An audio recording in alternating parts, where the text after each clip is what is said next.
할렐루야. 한 주간 평안하셨죠? 오늘도 이 예배에 참석하신 여러분 주님의 이름으로 환영합니다. 서두에서도 말씀드렸지만 오늘은 스승의 주일입니다. 여러분들 스승들이 다 있으실 텐데요. 비록 멀리 있어서 찾아가지는 못하지만 연락이 되시는 분들은 또 각자 연락하셔서 귀한 시간을 나누는 축복의 시간이 되기를 바랍니다. 그렇지만 오늘 말씀은 매년 저희가 스승의 주일을 하고 있기 때문에 오늘은 조금 다른 말씀을 드리고자 합니다. 물론 연결된 말씀이기도 합니다. 오늘 특별히 이 예배의 중요성에 대해서 말씀드리고자 합니다. 민수기 28장 16절에서 25절의 말씀으로 매일 드리는 예배의 중요성이라는 제목으로 여러분과 은혜를 나누고자 합니다.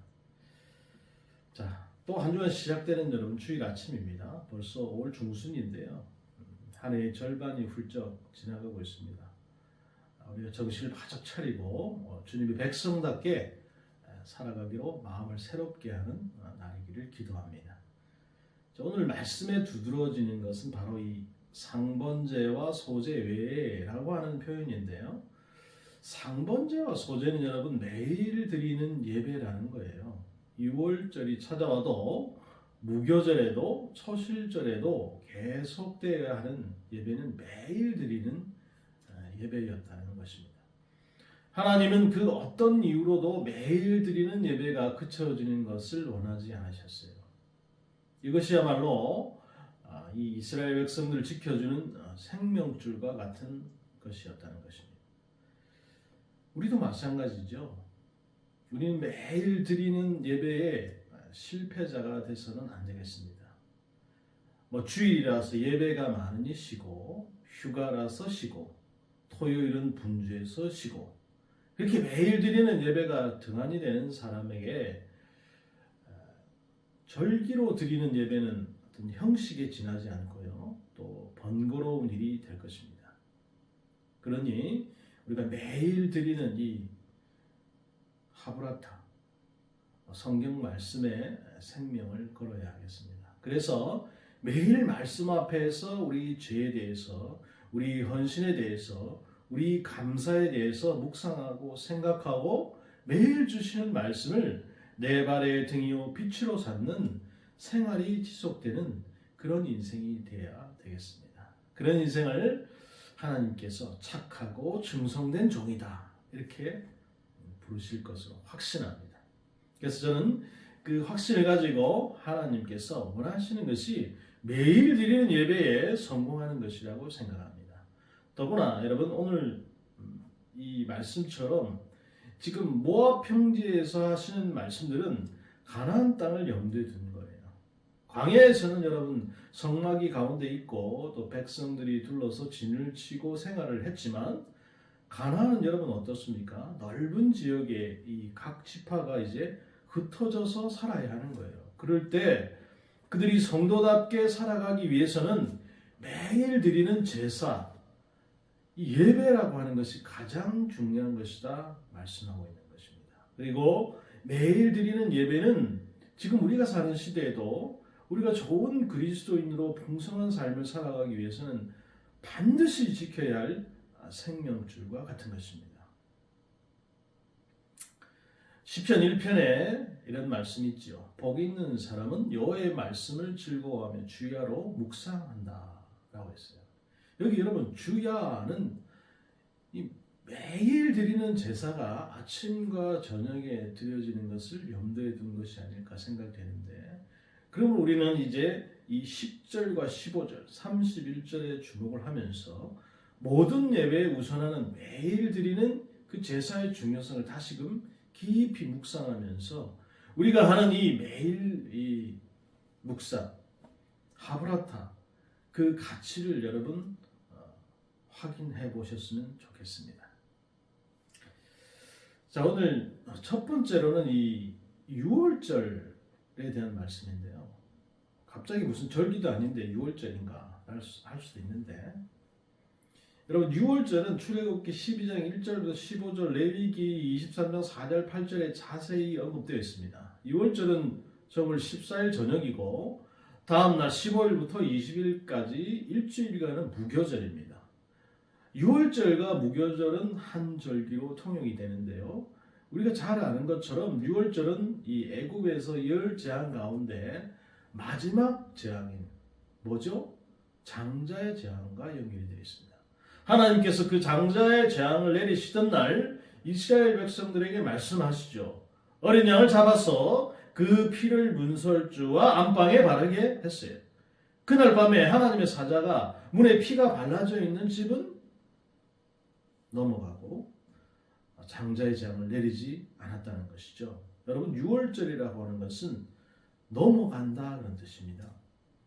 출애굽기 12장 13절에 내가 피를 볼 때에 너희를 넘어가리니 재앙이 너희에게 내려 멸하지 아니하리라 라고 말씀했어요. 그래서 그날에 하나님의 사자가 재앙을 내리지 않고 넘어간다는 사실을 부각시켜서 기념하기 위해서 그 기념절기를 6월절이다 이렇게 한 거예요. 그리고 6월절 다음 날부터 일주일간 이제 지켜지는 절기를 무교절이라고 합니다. 그것은 6월절에 양고기를 먹을 때 무교병, 즉 누룩을 넣지 않는 떡, 발효되지 않는 빵도 함께 먹게 되는데 그것을 기념하게 하려고 일주일간 여러분 무교병을 먹게 한 것을 따서 무교절이라고 한 거예요.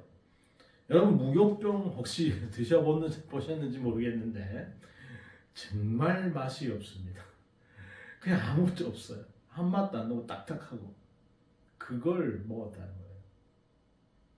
자, 그런데 이 6월절에 이 중요한 것은 노동을 하지 말라는 말씀이 반복되는 거예요. 그리고 드려야 할 재물이 꽤 많다는 것입니다. 더구나 재물도 재물인데 안식일이 여러분 매주 안식일 매월 첫날 1월 14일 6월절 15일 무교절의 첫날 안식일 끝날에는 또 성회로 모여야 하는 거예요. 그 가운데 정기적인 안식일은 또 그대로 지켜야 하는 것입니다.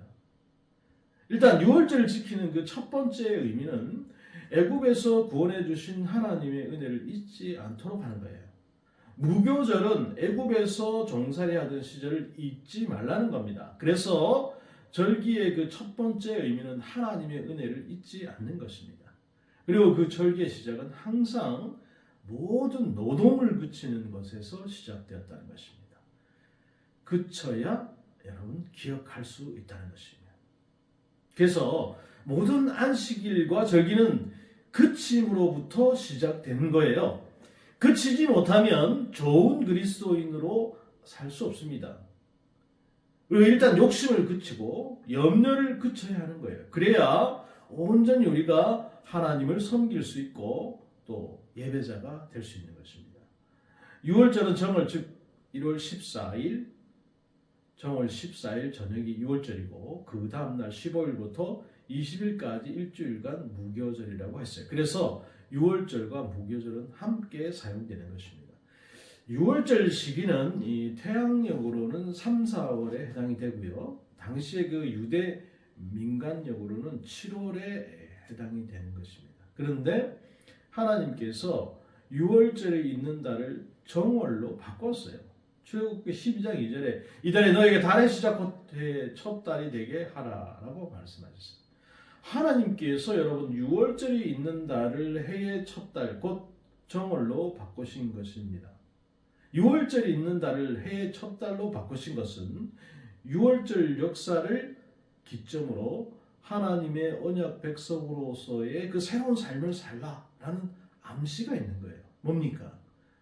은혜를 잊지 말고 기억하는 백성이 되라는 거예요. 그런데 왜 하나님은 다 태워서 드리는 번제로 드리는 제물을 이렇게 많이 요구하시는 걸까요? 또 이렇게 쉬는 날, 즉 성회로 모이는 안식일이 많아지면 생계는 어떻게 되는 것입니까?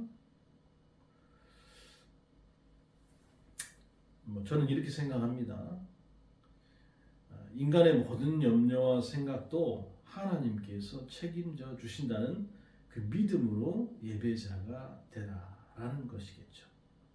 재물이 너무 많다든지 이렇게 쉬는 안식일이 많아서 먹고 살기 힘들게 하지 않겠다는 것이죠. 그리고 은혜를 기억하는 일에 값을 지불하라라고 요구하시는 것 같습니다. 후히 드리는 성도가 되라는 것이죠. 번제로 드려진 제물들은 다 태워서 하나님께 드렸어요. 여러분, 번제는 제사장이 가져갈 몫이 하나도 없습니다. 태워서 다 드리니까요. 그런데 하나님은 그렇게 드리라라고 요구하세요. 이것은 여러분 온전히 하나님 몫으로 드리라는 거예요. 그리고 온전히 하나님을 신뢰하고 은혜를 잊지 말라는 것입니다. 유월절과 무교절이 잊지 말고 기억해야 할 것들에 대한 감사라고 하면 77절은 첫 열매를 주신 하나님께 대한 감사입니다. 오늘 우리는 본문을 25절까지만 읽었지만 26절부터 31절의 말씀이 그 77절에 대한 내용인데요. 77절은 여러분 초실절, 맥슈절, 오순절 등의 다양한 이름으로 불리는 절기입니다. 77절은 레위기 23장 15절 21절에 언급되어 있는데 77절은 첫 몸에 그러니까 밀을 수확해서 지키는 절기이기 때문에 맥추절이다라고도 합니다. 맥추절을 77절이라고 한 것은 무교절 다음 날로부터 7주간째에 지키는 절기이기 때문에 그래요. 또 맥추절을 오순절이라고도 하는데 그것은 무교절 때부터 50일째 되는 날에 지키는 절기, 그러니까 사도행전 2장 1절에 나오는 그것을 빌어서 무교절, 오순절 이렇게 얘기하는 것입니다. 77절에도 여러분 노동을 그치고 성회로 모여야 합니다. 자녀나 종이나 레인이나 객이나 고아나 가부나 모두 참여하라 라고 했어요. 또 둘째는 제사의 제물을 드려야 한다는 것입니다. 번제물로는 뭘 드린다고요? 숫송아지 2, 순양 1, 1년 된 순양 7을 드려야 했어요.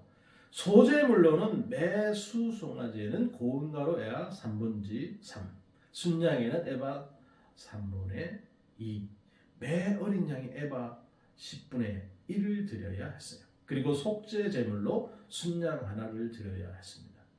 화목 제물로는 어린 순양 2를 드려야 하고요. 이 제물들은 상번제를 드릴 때 드리는 제물들 외에 드리는 것입니다.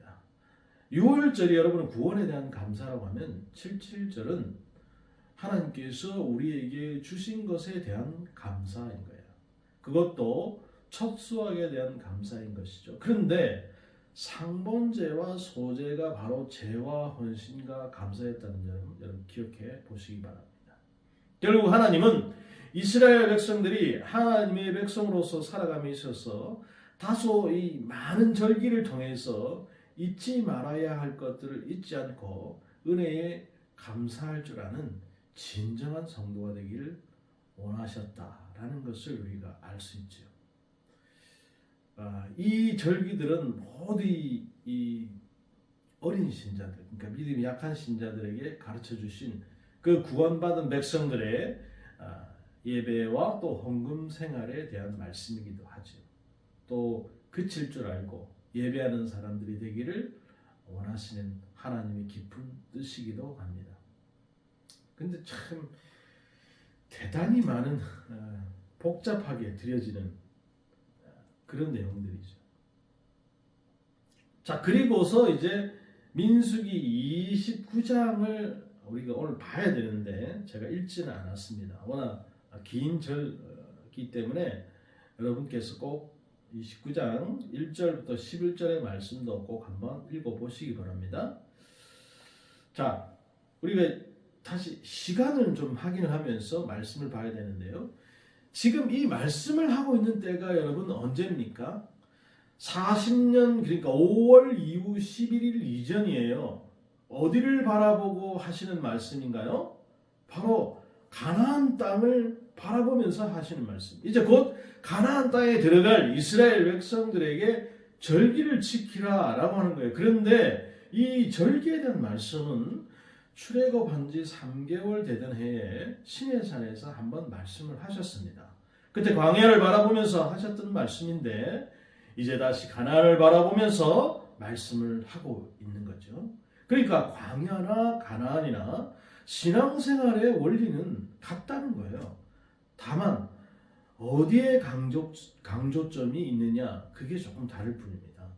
우리는 우선 레위기 23장의 절기들을 먼저 생각해 보면서 절기의 의미를 정리하고 민수기는 어떤 다른 이야기를 하는지 한번 생각해 보고자 하는 거예요. 자, 먼저 나팔절입니다. 레위기 23장 23절에서 25절 말씀. 매년 7월 1일은 나팔을 불어 기념할 날이다. 이렇게 말씀하고 있어요. 여러분 여기서 나팔을 불어라고 하는 이 테루아라고 하는 말은 이 떠들썩함, 즉 기쁨의 환호 또는 함성을 지르는 것 또는 경보기로서 경고하는 소리, 신호, 외침 이런 뜻이 있어요. 일단 나팔을 분다고 하는 것은 뭐 전쟁이 발발해서 긴급한 신호를 전해야 한다거나 혹은 기쁨의 팡파르를 울려야 할 때 나팔을 부는 거 아니겠습니까? 본문에 나팔을 분다는 것은 일단 기쁨의 환호성의 의미가 담겨져 있다고 우리는 볼 수 있어요. 그리고 이때 부는 나팔은 순양의 불로 만든 쇼파르라고 하는 악기인데요. 현대로는 이 트럼펫에 가장 가까운 악기라고 할 수 있어요. 여러분 쇼파르 그러니까 혹시 금강 보셨는지 모르겠어요. 순양을 이렇게 뿔을 이렇게 잘라가지고 부는 요즘에는 뭐 그런 거 잘 안 쓰죠. 그런데 여러분 이 하나님 나팔을 불어서 기쁨의 환호성을 지르라고 하신 때가 언제라고요? 7월 1일. 여기서 우리는 유대인들의 이 종교력에 대한 이야기를 가질 필요가 있어요.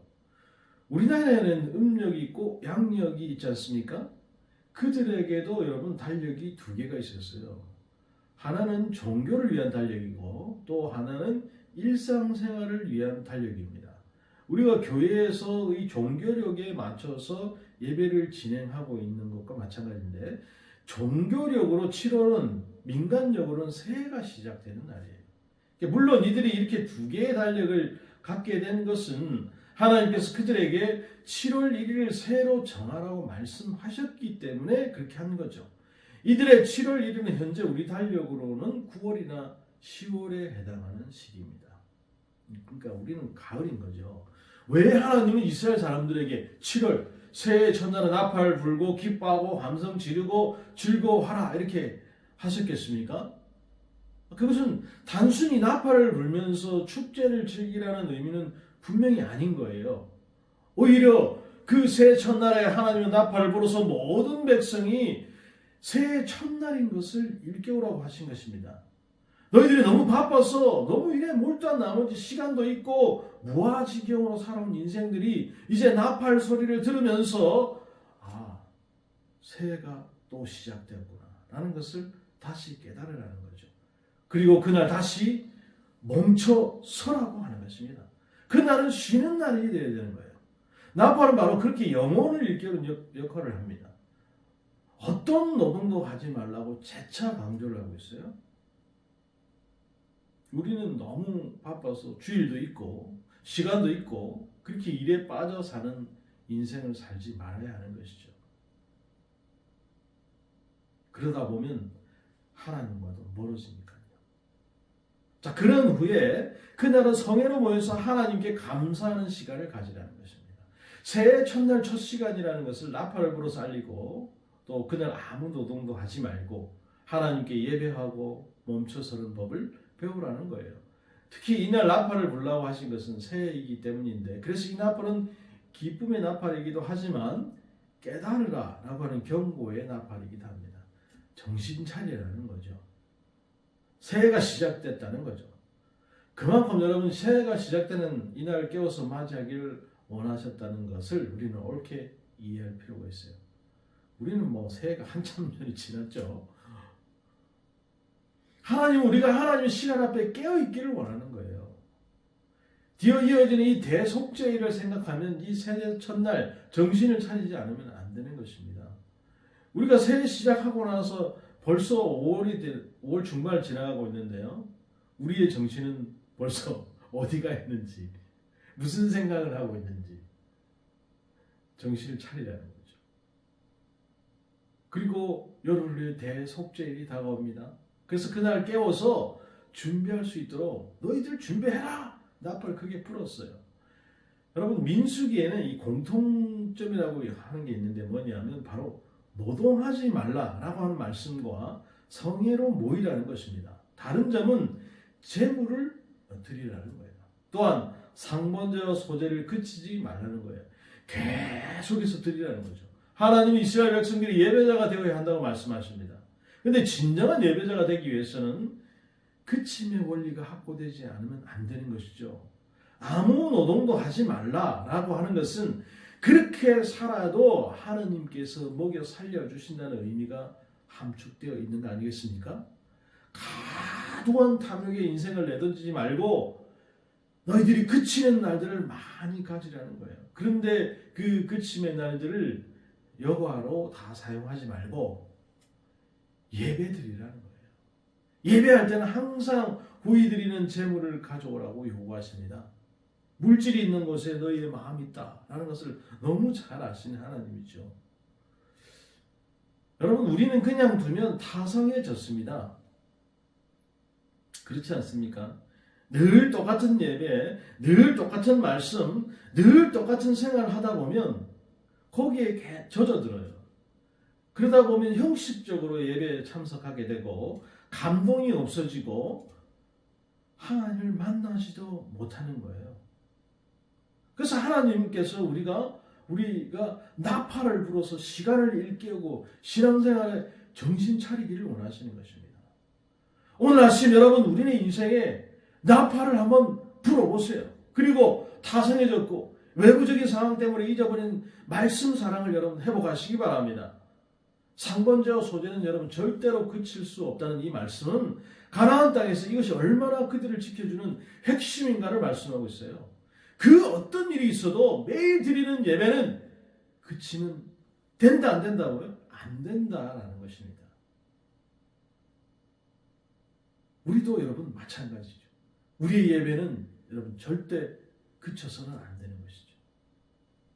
자, 이제 대속죄일인데요. 이미 레위기 16장에 보면 대속죄일에 대해서 자세히 기록하고 있는데 하나님 그때 대속죄일을 지켜야 하는 이유를 충분히 설명을 하세요. 그런데 여기 레위기 23장과 민수기 29장에 다시 한번 말씀하는 거예요.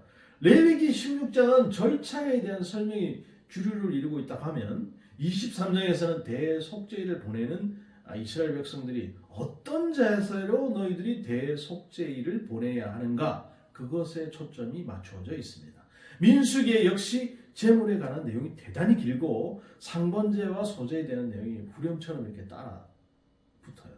대속죄일에는 2마리 양을 택했고 하나는 번제로, 하나는 아사셀로 택해서 예배하는 방법들에 대해서는 이 16장에 자세하게 기록이 되어 있습니다. 레위기 23장에는 다른 강조점이 여러분 두드러지는데요. 첫째는 성회를 열라는 거예요. 구약에 이렇게 모이는 교회에 대한 강조가 두드러지고 있다는 사실을 우리는 관가하지 말아야 하는 것입니다. 이 절기들을 다 성회로 모이라고 말씀하시기 때문에 이들은 매주 안식일을 제외한 많은 절기들의 성회로 모여야 했던 거예요. 여러분, 오늘날 교회가 여러분 많이 모이지 않습니까? 수요 예배, 새벽 예배, 금요 차례 예배, 주일 오전 예배, 오후 예배, 저녁 예배, 큰 교회는 예배가 수두룩해요. 그래서 제가 이전에 그 여의도 교회에 있을 때는 거의 교회에서 살다시피 했습니다. 그러니까 평일에도 저녁에 교회를 가야 되죠. 수요 예배 가야 되죠. 금요 철야 예배 가야 되죠. 새벽 예배 가야 되죠. 매일 교회로 오는 거죠. 그 어떤 사람들이 그렇게 얘기를 했어요. 아니, 너무 교회를 너무 많이 가지 않냐. 근데 그때는 그런 걸 못 느꼈습니다. 제가 교회를 많이 가는지 많이 안 가는지 그런 거 생각 없이 그냥 교회 가는 게 되게 좋았어요. 여러분, 모이는 교회, 이게 여러분 얼마나 중요하다라고 하는 것을 하나님께서 가르쳐 주시고 있다고 저는 생각합니다. 물론 우리는 지금 모일 수 없는 상황이어서 온라인으로 예배를 드리고 있지만 교회에 모여서 예배 드린다고 하는 것은 대단히 중요한 일이죠. 특히나 적은 교회일수록 모이는 것이 더 중요합니다. 큰 교회에 여러분 뭐 한 명이 빠지면 티도 안 나잖아요. 근데 적은 교회일수록 초대교회도 그렇게 했지 않습니까? 모이는 교회에 얼마나 많은 에너지를 투자했습니까? 오늘날 현대교회가 병들어가는 이유 가운데 가장 중요한 이유를 꼽으라고 하면 모이는 교회의 약화라고 말할 수 있어요. 하나님은 매 절기마다 성회로 모이라고 하시는 거예요. 친목회로 사교 클럽으로 모이라는 것이 아닙니다. 성회로 모이라는 거예요. 예배로 생명의 교제로 모이라는 거예요. 와서 떠들고 먹고 물론 그렇게 할 수 있죠. 그러나 더 중요한 것은 예배로 모이라는 거예요. 오늘 민수기에서도 여러분 이것은 동일합니다. 하나님의 백성들을 예배하는 공동체예요. 모이는 교회가 와야 되면 여러분 흩어지는 교회는 자동으로 여러분 무너지게 되는 것입니다. 그래서 모이는 교회에 하나님은 관심이 많아요. 그럼 모여서 여러분 어떻게 해야 한다는 것입니까? 여러분 이것이 구약이라는 것과 하나님께서 말씀하셨다는 점을 다시 우리가 기억해 보면서 스스로 괴롭게 하라는 말씀을 살펴볼 이유가 있다고 생각합니다. 이 말씀은 너희 스스로 막 자학해라 그런 의미가 아니죠. 스스로 괴롭게 하라는 말씀은 한 해 동안 자신의 삶을 하나님 앞에서 돌아보라는 의미죠. 한 주간을 돌아보라는 의미죠. 한 달을 돌아보라는 의미죠. 특히 대속죄일에 나를 대신해서 피 흘리는 이 번제 어린 양과 아사셀 양을 생각하면서 회개하고 돌이키는 시간을 가지라는 것입니다. 29절에 심지어 이 나라는 스스로 괴롭게 하지 않는 자는 그 백성 중에서 끊어질 것이다 이렇게 말씀했어요. 저는 대속죄일의 핵심 바로 여기 스스로 괴롭게 하는 것에 있다고 생각합니다. 하나님은 하나님의 형상대로 인간을 창조하시고 대화할 수 있는 자로 지으셨어요. 그래서 새해 첫날 나팔을 불어서 영혼을 일깨우신 후에 대속죄일에 스스로 자신을 돌아보면서 가난한 심령을 회복하라는 것이죠. 괴롭게 하라는 말씀에 이날이 회개와 밀접한 관계에 있다는 것을 생각하는 거예요. 돌아보고 돌이켜보라는 거예요. 오늘 말씀에도 나오는 내용입니다. 모든 그리스도인은 자기를 살피는 일에 여러분 달인이 되어야 되는 거죠. 노동을 그치고 한 주를 돌아보고 한 달을 돌아보고 한 해를 돌아보고 자신을 살피고 스스로 괴롭게 하는 것은 하나님이 원하는 인간다운 삶의 한 부분입니다. 그렇게 하지 않으면 나태해지고 우리는 무기력해지고 또 타성해졌죠. 이것들을 하기 위해서 반드시 여러분 확보되어야 할 것이 바로 이 아무 노동도 하지 않는 것입니다. 바로 그침이죠. 그러니까 그침이 없으면 돌아봄도 없지요. 스스로 괴롭게 할 수 없습니다. 그래서 나팔을 불어서 경계하시는 거예요. 그칠 줄 모르면 절대로 여러분 스스로 괴롭게 할 수 없죠. 그침을 위한 시간을 확보하는 것은 그리스도인으로서 생명과도 같은 거예요. 일의 노예가 되고 영광의 노예가 되고 정신없이 스스로 짜놓은 틀 속에서 자신을 몰아붙이는 거, 여러분 이것은 어리석은 일입니다. 그럼 아무것도 하지 말라는 얘기냐? 그 얘기 아니죠. 제가 여러분 선한 일을 빙자한 욕망도 악할 수 있다는 걸 자주 말씀드리는데 분명히 여러분 선한 동기, 선한 일처럼 보이는데도 멈출 수 없다면 여러분 그것은 더 이상 선한 일이 아닙니다. 선한 일을 빙자한 욕망인 거죠. 그런데 오늘 민수기에 역시 재물에 대한 긴 설명과 상번제와 소제를 멈춰서는 안 된다는 내용이 주를 이루고 있는데 가나안에서 여러분 이스라엘 백성들을 살게 하는 가장 중요한 원리가 상번제와 소제였고 또 노동을 그치고 탐욕을 그치고 예배를 소중히 여기고 하나님께서 돌아오신다라는 믿음으로 살아가는 것이 필요하다는 거예요. 시간이 너무 빠르게 흘러가죠. 절기를 말씀하시는 하나님은 그런 분주함에 함몰돼서 휩쓸려 가지 말라고 말씀하시는 것입니다. 멈출 줄 알아라고 하시는 거예요. 예배를 회복하라고 하시는 거예요. 그리고 이 모든 것을 지켜주시는 것은 역시 매일 죄에 대해서, 헌신에 대해서, 감사에 대해서 묵상하고 사는 매일 드리는 예배에 있다는 것입니다. 특히 나팔을 불어서 우리의 영혼을 일깨우고 한 주를 돌아보고 한 달을 돌아보고 한 해를 면밀히 돌아보면서 자신을 스스로 괴롭게했던 이 대속죄일의 의미를 마음에 담고 좋은 그리스도인으로서 우리가 살아내기 위해서 멈출 줄 알고 예배하는 자가 되어야 되겠다라고 다짐하는 오늘이기를 기도합니다. 우리는 알아야 합니다. 기본이 무너지면 다 무너지기 마련이죠. 매일 드리는 예배, 주일 예배, 절기 예배가 다 중요하죠. 이런 것들은 모두 우리가 하나님께서 주신 것들에 대한 감사와 잊지 말아야 할 은혜를 기억하게 하는 것들입니다. 이들 가운데 여러분 어떤 것도 등한이 돼서는 안 되는 것이죠. 결국 그런 삶이 인생이 되었을 때 좋은 그리스도인이 되는 것입니다. 하나님께서 원하시는 것은 매일 드리는 예배에 성공하고 잊지 말아야 할 것들을 잊지 않고 주신 것에 대한 감사를 가지고 그 침의 원리를 실천하는 것입니다. 예배자로 후회드리는 감사가 있는 생활이 오늘 우리 삶 가운데 또 오늘 이 예배를 드리고 있는 우리 성도들 가운데 우리 예수 은혜 가운데 풍성이 넘쳐나기를 주님의 이름으로 축복합니다. 기도하겠습니다. 그렇습니다. 주님, 오늘 긴 말씀을 통해서 하나님께서 우리에게 원하시는 것은 매일매일 드리는 예배에 성공하는 것임을 다시 한번 기억하게 됩니다. 우리 스스로를 채찍질하지 않는다면 우리는 매일 나태함 속에, 무기력함 속에 또 세상 가운데 그 원리에 짓눌려서 살아갈 수밖에 없습니다.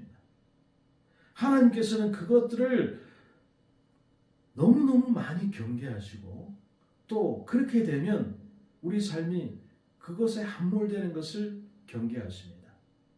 하나님께서 원하시는 것은 우리가 매일같이 하나님 앞에 나와서 주님을 만나고 예배에 성공하는 삶이라는 것을 잊지 않기 위해서 오늘 귀한 말씀을 우리에게 주신 줄로 믿습니다.